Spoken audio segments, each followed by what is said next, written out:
साईं बाबा व्रत कथा। नमस्कार दोस्तों, सालों पहले एक गांव में कोकिला और महेश भाई नाम के पति पत्नी रहते थे।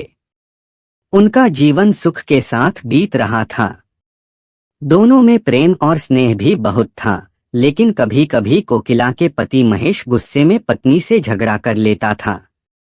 कुछ समय बाद जब उसका गुस्सा शांत होता तो उसे अपने किए पर शर्मिंदगी भी होती थी। कोकिला को पता था कि उसके पति को अपने व्यवसाय में फायदा नहीं हो रहा है, जिसकी वजह से उनका स्वभाव चिड़चिड़ा हो गया है। इसी वजह से कोकिला पलटकर कोई जवाब नहीं देती थी। काम सही से न चलने के कारण महेश का ज्यादातर समय घर में ही बीत रहा था। उसकी पत्नी बड़ी ही धार्मिक स्वभाव की थी। घर में खुशियां लाने के लिए वो धर्म कर्म करती रहती थी। एक दिन दोपहर के समय उनके घर में एक बूढ़े महात्मा आए।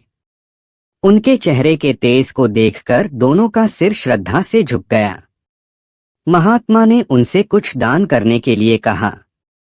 कोकिला ने महात्मा को भिक्षा में दाल और चावल दिए और प्रणाम करके उनके सामने बैठ गई।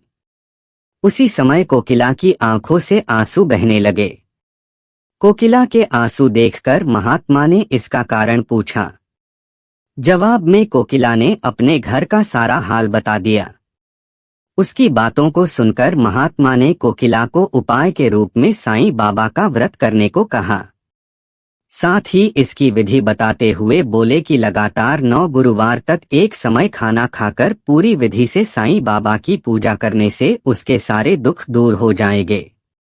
कोकिला ने महात्मा के अनुसार बताई गई विधि से प्रत्येक गुरुवार को साईं बाबा का व्रत किया। फिर आखिरी यानी 9वें गुरुवार को उसे गरीबों को भोजन कराना और साईं पुस्तकें बांटनी थी।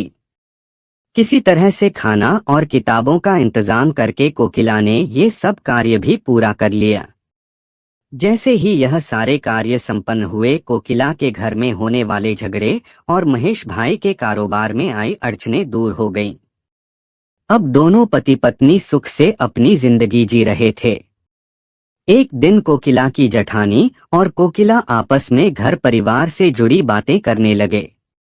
उसी समय कोकिला की जेठानी ने उसे बताया कि उसके बच्चों का मन पढ़ाई में नहीं लगता और वो स्कूल की हर परीक्षा में फेल हो जाता है। जेठानी की बातें सुनकर कोकिला का मन भर आया। उसने तुरंत साईं व्रत के बारे में अपनी जेठानी को बताया। पहले कोकिला ने अपने घर का किस्सा सुनाया कि वो कितने परेशान थे और साईं बाबा की कृपा से आज कितने सुखी हैं। उसके बाद कोकिला ने अपनी जेठानी को पूरे 9 गुरुवार साईं व्रत करने को कहा और उसकी विधि भी बताई। कोकिला की जेठानी ने ठीक वैसा ही किया और कुछ ही समय में उसके जीवन का संकट भी दूर हो गया। उसका बच्चे का मन पढ़ाई में लगने लगा और उसके अच्छे अंक आने लगे।